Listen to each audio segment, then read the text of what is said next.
Hello and welcome back to Chris the Butcher and Friends. And another episode number 2 of Chris's Saturday Night Takeaway.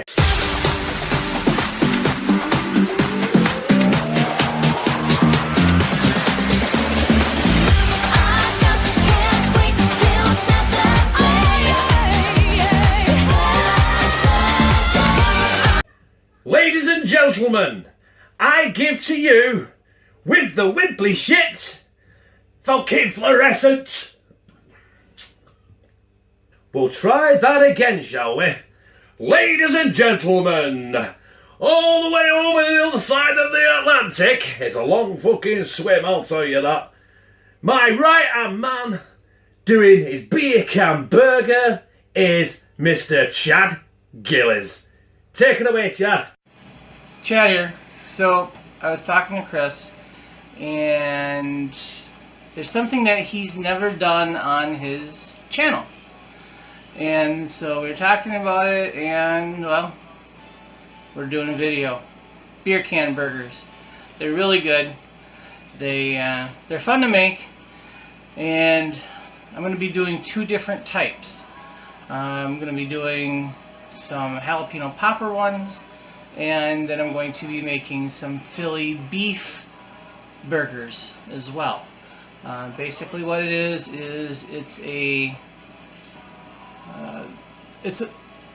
they're a stuffed burger, but they're stuffed in a way that they're not, the filling isn't, it's not sealed inside. It's like a hamburger cup wrapped in bacon, filled with whatever toppings or whatever filling that you want, and then it's put in the grill to cook on indirect heat, and we'll be showing that too. If the weather is kind of yucky out, you guys, they can be made in the oven, but they taste better when they're on the grill. So we're going to be doing that tonight, and I've done a lot of prep work already, because they can, depending on what you choose to fill them with, they can be labor intensive, but they don't have to be. So if you got someone in the kitchen to help, great. You just designate a couple sous chefs, and everyone grabs a board, a knife, they start chopping. It's a lot of fun. That's the way I prefer to do things in my house. I love to have friends come over. I love to cook for people, but I love it when we can sit around the table, we can prep, we can cook, we talk, we eat, we do it all together as a family. And that's what I absolutely love. So, beer can burgers, let's get going. Okay, so what I've done, now I've got 4 pounds of ground beef, and it's my beef. I made this. So it's just ground chuck. So what we're going to do is the burgers are, they use a half pound of meat per burger. They are quite large, but they're still pretty damn good. So I like to season the meat a little bit before we mix it up. A little bit of kosher salt, a little bit of black pepper. You don't have to get too extravagant with it. A little bit of garlic powder. Yes, Chris, we love garlic in this house too. I have 2 massive containers I keep refilling that with. And a little bit of granulated onion. So I'm going to just get in there, mix it up. Gloves. I like using the gloves. It keeps your hands clean if you have to do something else in a hurry. You just rip the glove off and off you go. So, and that should be good enough.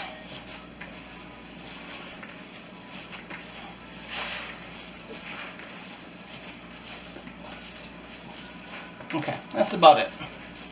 If you overmix it, the meat can get tough. Now, let's see.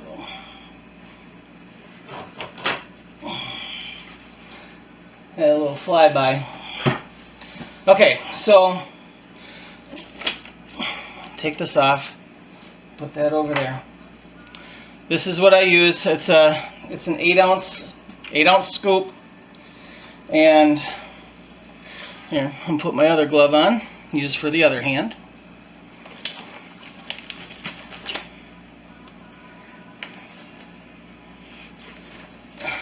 Okay. So just kind of get a nice scoop of it. And I'm going to put it right out on my block.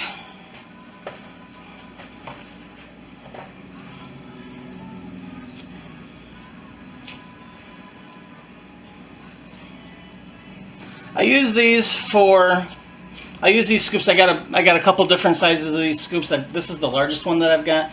I've got a 4-ounce and a 2-ounce.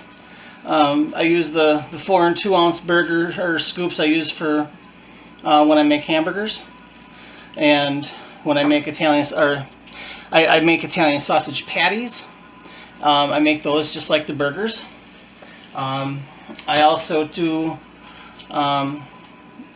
pork breakfast sausage, and those, depending on what I'm going to do with it, will typically I make the 4-ounce burgers, and they turn out really nice. You saw the video that I've got the video for the burger press that I use.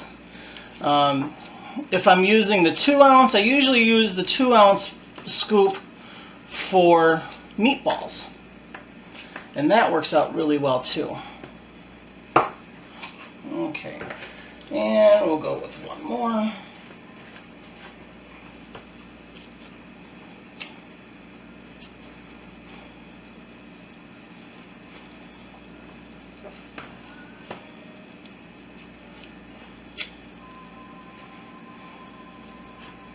Okay, there.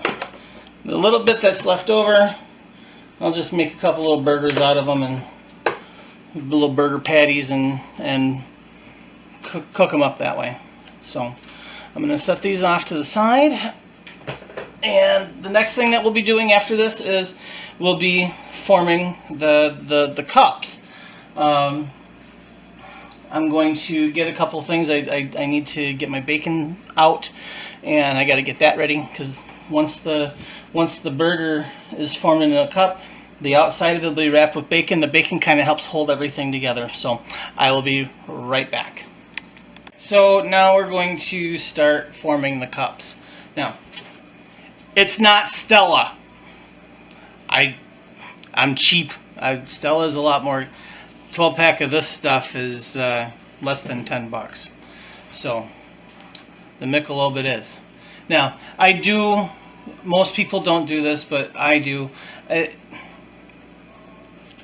I'm lazy. For whatever reason, this makes more sense than washing the can under hot water, especially if it's cold.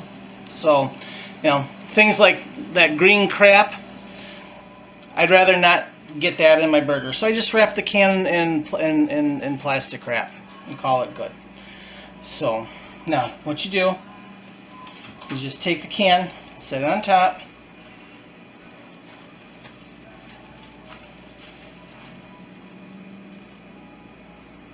and just kind of mush it down in there. Bring the beef up, or whatever your burger mixture is. Doesn't have to be beef. If you want to use, pork, lamb, venison, it'd be really good with venison.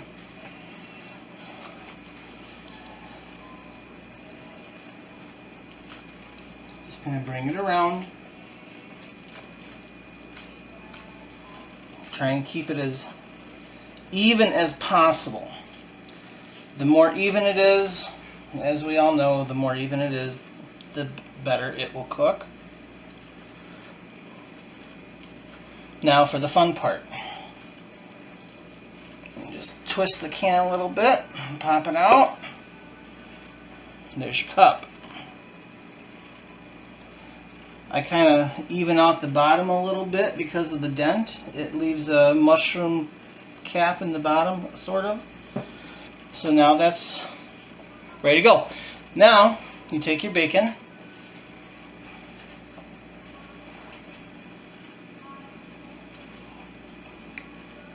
Bacon wraps around it. If the bacon is a little bit thin, or you need to stretch it out just a little bit, just use a spatula or your knife. Just kind of stretch it out a little bit.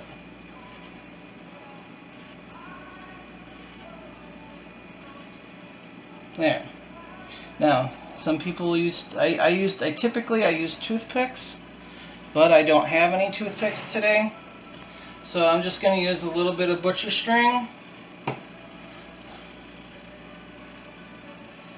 and tie it off.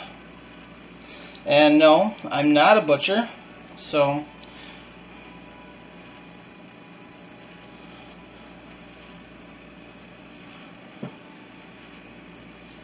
yeah, that's good enough.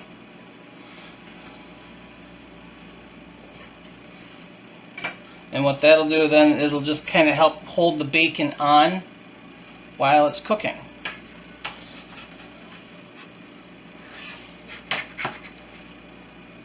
And then it gets transferred over to a baking sheet. Now what we're going to do is I'm going to finish the other 5, and they have to set up a little bit. If they get too warm, they get kind of hard to handle. So we're going to take and make these up. I'll set them in the freezer for probably about 15 minutes or so, just to kind of chill them down and let them set up a little bit, and then we'll take them out of the freezer and we'll fill them. So we'll be back in a little bit. Okay, so I decided to skip a step because we're running out of light outside as far as filming is concerned. So we'll just fill them now, and then we'll set them in the freezer to firm up, for about 15 minutes. While they're chilling down in the freezer, we'll go outside, light the grill, and then we'll be ready to put them on. So what I'm going to do is the first ones is the jalapeno popper one, and the filling for that is cream cheese and cream. I softened the cream cheese with the mixer. I put maybe 3 tablespoons, maybe 4 tablespoons of cream to 2 8-ounce blocks of cream cheese. Just enough to soften it so it's easier to work, a little bit smoother. To that, I put 2 teaspoons of my homemade taco seasoning, and then I also added rehydrated diced jalapenos. I have a really hard time finding jalapeno peppers in the store that are actually jalapeno peppers. For whatever reason, they're never spicy enough. They just taste like weird shaped green sweet bell peppers. So I buy the diced dehydrated jalapeno peppers, and if I use them in an application like this, I rehydrate them in a little bit of hot water, and then just drain them out. If I use them for sausage making, I just put them in dry. So what we'll do is we'll take a little bit of this and we'll put it in each cup of the burger, just like that.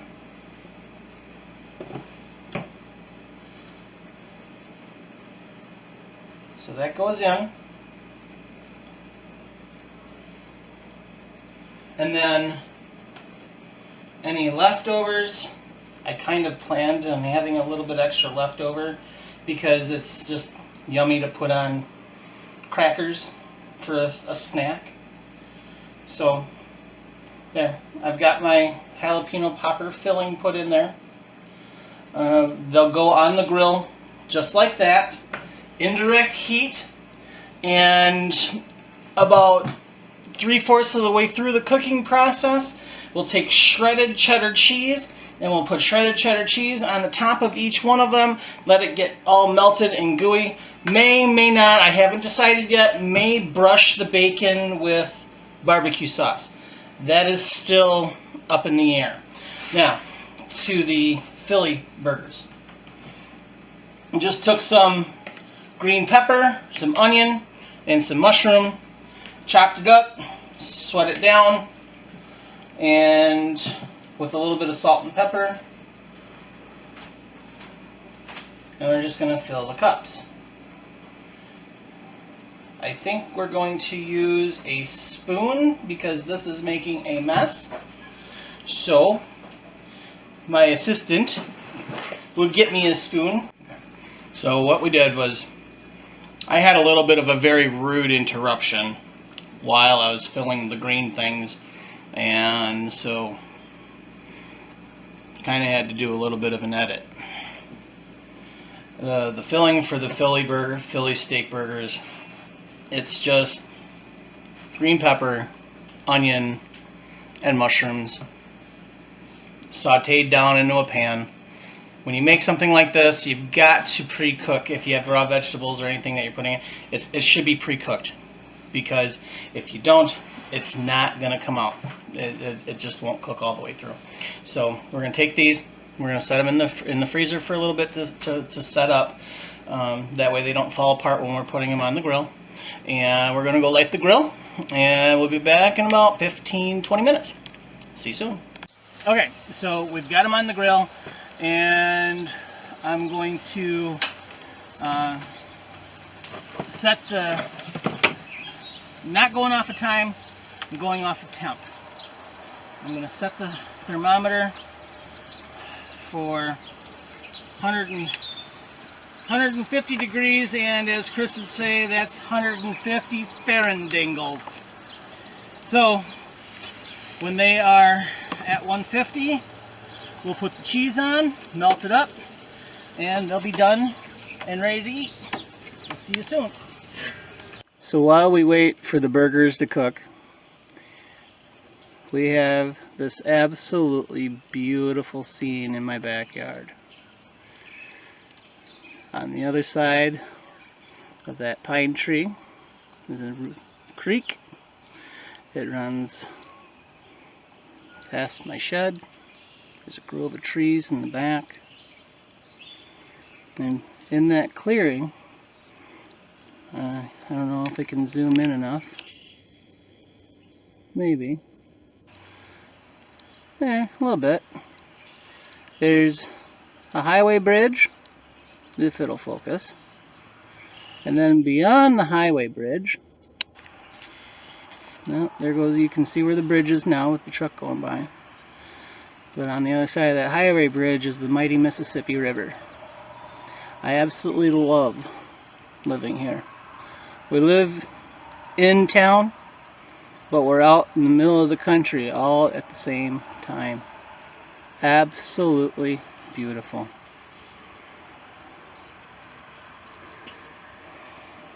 And the grill is smoking away. Okay, we'll see you once the burgers hit 150. We'll see you back.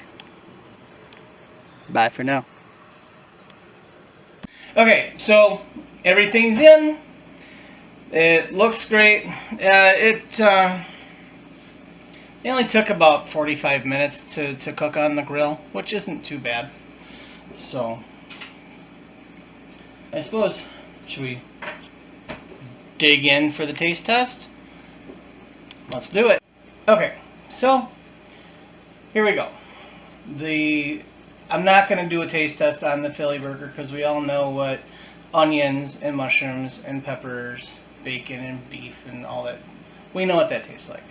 I've done a jalapeno burger before, but it wasn't like this, so we're going to try it out and see what this is. So, it looks good.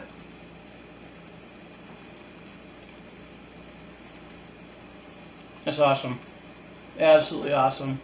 So, if you want the ingredients, you know, the recipe for the filling, send me a message. I'll get it to you. It's really good.